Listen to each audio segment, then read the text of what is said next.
Well, hi there. I'm Colin, aka the Tone Wizard, and I hope you're doing very well wherever it is that you may happen to be. I would like to thank the new subscribers who've come into the channel over the last couple of weeks, in which I haven't done a video, but thank you very much for joining my channel. I look forward to hearing from you in the comments, which brings us to this video. It's the time of month, the end of the month, where I go through comments from the previous month and the videos that I put out over that period. So let's get right into it.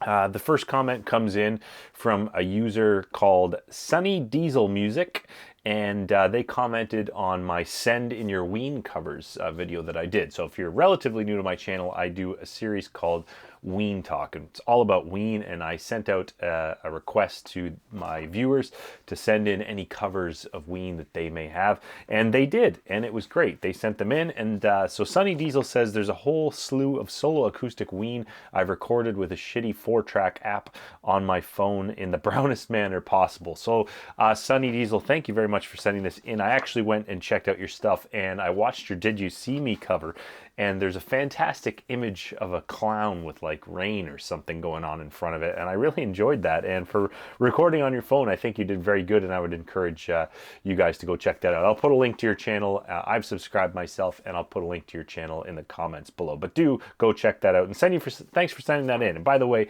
I'm probably going to put out, and I'm going to say this right now, if you're out there and you have some Ween covers, preferably in video or posted in audio format somewhere on the internet, please send them to me via one of my socials at the Tone Wizard on Instagram, Facebook, and I'll try to get those up on the channel. So the next comment comes in from Chuck Nice, I want to say is the correct pronunciation. It's a KN knife. It kind of sounds like that. But he had commented on the reaction video I did to the Primus Conspiranoia video that came out a couple of months, kind of towards the tail end of the global troubles we've all been enjoying so much. At any rate, he says, love the music, can't get behind the message. So a little preface to that song, you should go and watch it.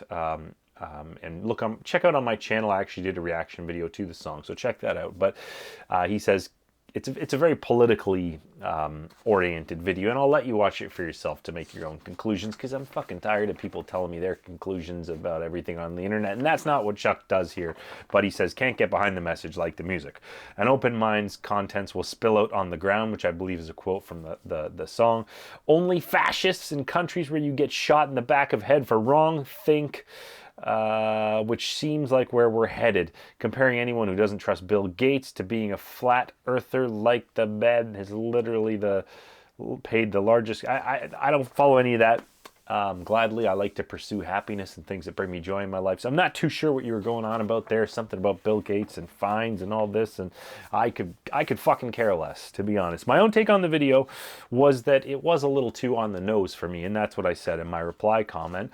And yeah, I would say I like the music, don't care about the message. You know, we're all, the thing that everybody seems to forget is that we're all, whether we like it or not, or whether we fucking slap people across the face with it, we are all individuals. We all have our own opinions, but I don't think most people care what other people's are outside of an internet comment piss contest. So thank you very much for the comment.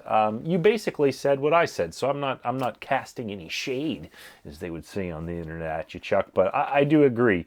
And he goes on to say this song will age poorly, which I thought was a good point, because I do agree with that. And I think that, you know, a band that did have a lot of political commentary, such as Pink Floyd, you think about the Animals album or The Wall, they definitely had political comment, but the reason why that's timeless is because it was broad and it spoke more to human nature than it did to specific little tidbits of news, which is very fleeting. I mean, we seem to go from one fucking disaster to the next. I remember right before COVID, Australia was on fire, and that was a big problem, and a week later nobody gave a shit. And then COVID came around, and we've just had this cavalcade of fucking problems. And again, I don't want to get into that shit. Somehow I've been sucked in by Primus or Chuck or somebody, fucking who knows. But anyways, I think that's a good point, that it will age poorly. And in all fairness, Chuck goes on to say, most Primus songs are timeless, folk-like tales of the strange and bizarre. This is preachy and mean-spirited. So Chuck, you definitely have some good points. And I do agree. But I think, like what I was saying about Pink Floyd, is you can have a political statement that speaks more to nature and people's nature, whether that be evil or good leaning. And I think that is a little more timeless and a little more enjoyable for the user. Moving right along.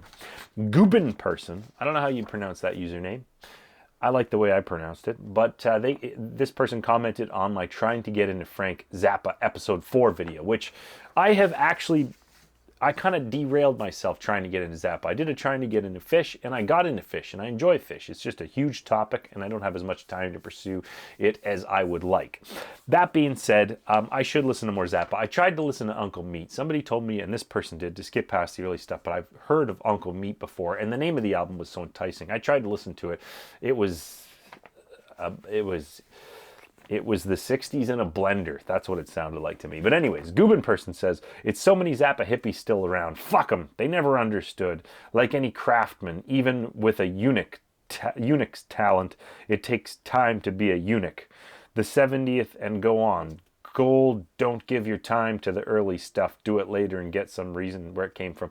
Yeah, I think that what you're saying is the later Zappa is better, and that maybe it's good to look at this stuff to kind of see where it came from. So I do need to get back in there, but thank you very much, Gubin person, for your comment. I appreciate it. Moving along, JV Gemverse left a very nice comment, and I haven't really had any bad comments coming in over the last month. I don't know what it is. Maybe everybody's getting back to their lives and getting ready for Christmas, and no one gives a shit about a bald guy on the internet anymore. I don't know. I kind of worry when there's nothing bad coming in. Anyways, they said, awesome cover of Squelch the Weasel. I'm sure A&M would be proud. So that is referring to the Squelch the Weasel cover that I did in my review of God, Ween, Satan. You can check that on the channel on my Ween Talk series. User named DJC653. He's some kind of robot or cyborg creature that's rolled off the assembly, and he was assigned that number instead of a name. Commented on that review from God, Ween, Satan on the Weasel cover. This was great, thanks. My first Ween show was in 92-ish, and it was just Gene, Dean, and Andrew, which is Andrew Weiss on the bass, I believe, who was their record producer at the time of all their great albums. All barefoot drinking Jack. And of course the 4-track, so awesome. This must have been the very last of the Guava tours, because like a year later they came back around the same time for the Chocolate and Cheese tour, this time with the whole band. So man, I'm fucking jealous that you got to see Ween in that era. I truly am. God damn you, but you know, good for you, man. I appreciate that. And thank you very much for taking the time to watch my videos. And I had kind of said that I'm glad they formed a live band, but I would have loved to have seen that. There's a really good show from the era where they were still playing as a duo with a 4-track. It's in Las Vegas at, I believe, something called the Shark Club or something like that. I'll try to find that and put a link. I've mentioned it before on the channel.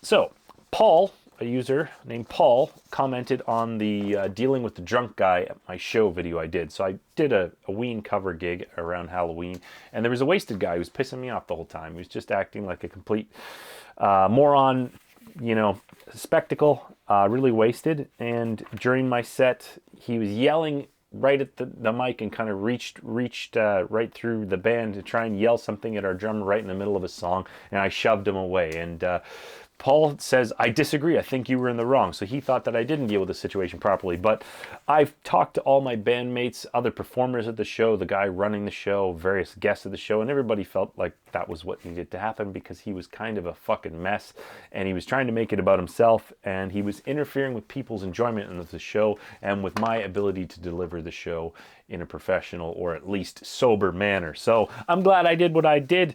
I don't think I maybe explained it as well as I could have in the video, but too fucking bad. Video's up and we move on. A user named Lee commented on my top 10 Ween solos, Ween Talk episode 3 video. They said, not a fan of the pod, which I've said that I'm not, which is actually kind of exciting, though, because I wasn't a big fan of God, Ween, Satan, the Oneness, and I listened to that album and did a full review, and it changed my mind. So I'm going to do that with the pod, and maybe it'll change my mind. I doubt it, because I've actually listened to the pod a lot. I'm just not a fan of that particular album that much. I find some of it to be hard to digest and not necessarily enjoyable, but I could be wrong, like I was wrong about God, Ween, Satan. So, Donnie Bugden. Oh yeah, and Lee's comment was, not a fan of the pod, exclamation mark, as if it's unbelievable. Or I'm a bad person. Or both. So, Donnie Bugden's commented on Ween Talk Episode 1, which was the first kind of big video that I did on the channel. It was pretty rough. It was the first one I'd done. Was it very good? I don't know. I came off maybe a little harsh on it, but it was my retelling of an experience that I lived. And it was kind of before I kind of got more used to talking in front of the camera. So, I mean, you can go watch it. Ween Talk Episode 1, where I talk about the Gene Ween meltdown at Queen Elizabeth Theatre. But Donnie said, they are good people, which makes me sad that the population is a sad bunch of mean Ween-like people. Grew up a bit with them. I guess he's talking about Ween. People love to hate people that remind them of themselves. People tend to be really mean to Ween if they don't understand a scene. It's okay. Wish they were not screwing Bam, as they are pretty sick. What does screwing Bam mean? I do not know.